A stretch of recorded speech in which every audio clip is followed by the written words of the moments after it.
Hello friends, today's topic is the type of relationship, जिसको हम degree of relationship भी बोलते हैं और इसको हम कार्डिनलिटी ऑफ रिलेशनशिप भी बोलते हैं। तो व्हाट इज़ द कार्डिनलिटी? तो cardinality is a constant define the maximum number of the relationship instant in which and the entity can participate. इसको हम एग्जांपल के ज़रिए आपको समझाते हैं। जैसे just like a company rules for a department only for 100 staff, मतलब आप सिर्फ 100 स्टाफ ही रख सकते हैं, ये कंपनी का रूल है। तो उस जगह हम कार्डिनलिटी कांस्टेंट का यूज़ करते हैं। तो ये हमारे जो होते हैं 4 टाइप्स के होते हैं: 1-to-1 relationship, okay, 1-to-many relationship and many-to-1 relationship and many-to-many relationship. Okay, ये 4 टाइप्स के होते हैं। तो मैं आज का जो कॉन्सेप्ट है उसमें से मैं 1-to-1 रिलेशनशिप की बात करूँगा। तो 1-to-1 रिलेशनशिप क्या होता है? तो सबसे पहले मैं एक डायग्राम बनाता हूँ। जैसे कि 2 एंटिटीज़ दी गई हैं, एक है एम्प्लॉय और दूसरा है डिपार्टमेंट, ओके, और उसके बीच में क्या रिलेशनशिप है ये भी बताऊँगा।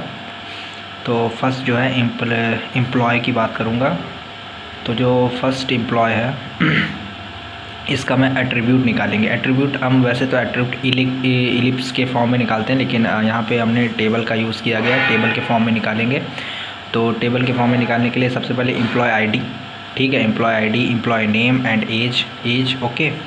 तो एम्प्लॉय आईडी हमारी क्या है? एम्प्लॉय आईडी हमारा एम्प्लॉय 1 जिसका नाम है ए, ये इसकी एज है 20, ओके। एम्प्लॉय 2 जिसका नाम है बी एंड इसकी एज है 25 एंड एम्प्लॉय 3 इसका नाम है सी एंड एज उसकी है 26।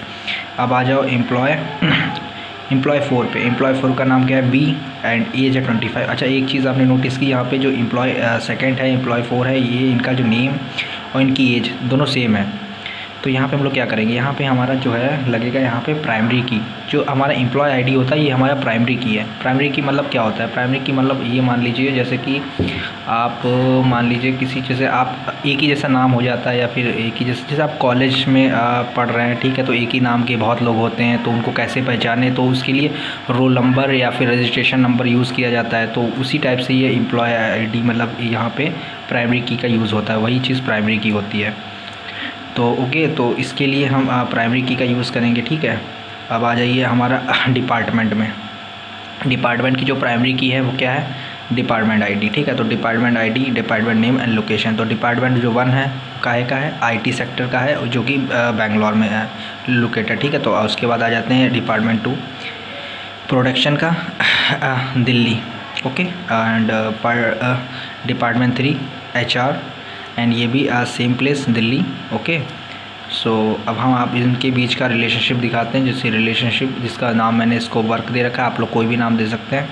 तो इनके बीच में मतलब क्या वर्क है? तो हम यहाँ पे लेंगे employee ID and department ID. तो एम्प्लॉय आईडी जो हमारा E1 है, E1 जो हमारा एम्प्लॉय 1 है वो कौन से डिपार्टमेंट में काम करता है? डिपार्टमेंट 1 में काम करता है, department 1 IT sector Bangalore, okay. तो डिपार्टमेंट 1 हो गया। ये जो एम्प्लॉय हमारा सेकंड है, एम्प्लॉय सेकंड हमारा कहाँ वर्क करता है? डिपार्टमेंट 3 में, एचआर का पद है उसका, ओके। तो आ जाते हैं एम्प्लॉय 3। एम्प्लॉय 3 हमारा वर्क करता है डिपार्टमेंट सेकंड में। तो इसी प्रकार से हम इसको मतलब करते हैं, ओके। अब हम इसको रिड्यूस कर देंगे, ठीक है, ओके। रिड्यूस करने से पहले एक चीज़ और बता दें कि इसमें जो हमारा क्या कहते हैं प्राइमरी की है वो हम किसी को भी मान सकते हैं। जैसे कि एम्प्लॉय आईडी को भी मान सकते हैं, डिपार्टमेंट आईडी को भी मान सकते हैं, लेकिन यहाँ पे हम लोग एम्प्लॉय आईडी को मानेंगे। जैसे कि प्राइमरी की आइदर एम्प्लॉय आईडीज़ और डिपार्टमेंट आईडी। तो हम इसको रिड्यूस कर देंगे। रिड्यूस करने का मतलब हम इन दोनों को मर्ज करेंगे, ठीक है। इन दोनों को मर्ज करने के बाद हमारा क्या सोल्यूशन आता है? सोल्यूशन ये आता है कि employee ID, employee name and age and आप यहाँ पे आ जाता है हमारा डिपार्टमेंट आईडी, देखिए डिपार्टमेंट आईडी, ओके। क्योंकि एम्प्लॉय आईडी दी गई है, एम्प्लॉय आईडी दी गई है तो हम लोग एम्प्लॉय आईडी को एक ही बार लिखेंगे, लेकिन डिपार्टमेंट आईडी लिखेंगे तो डिपार्टमेंट आईडी फिर हम लिखेंगे एम्प्लॉय 1 जो हमारा है जिसका नाम है ए, इसकी एज है 20, वो डिपार्टमेंट 1 में वर्क करता है। एम्प्लॉय 2, ओके, जिसका नेम है बी, जिसकी एज है 25, वो डिपार्टमेंट डी में वर्क करता है, डी में, ओके। एंड एम्प्लॉय 3 जिसका नाम है सी, जिसकी एज है 26, वो हमारा वर्क करता है डिपार्टमेंट 2 में, ओके। ऐसे ही हमारा डिपार्टमेंट 4 है जिसका नाम है बी, जिसकी एज है 25, वो कहीं वर्क नहीं करता, इसलिए यहाँ पे मैंने नल कर दिया। तो यही आज का कॉन्सेप्ट था, 1 to 1 रिलेशनशिप क्या होती है। तो इसी तरीके से हम लोग इसको निकालते हैं। ओके, तो thank you for watching this video and please subscribe my channel.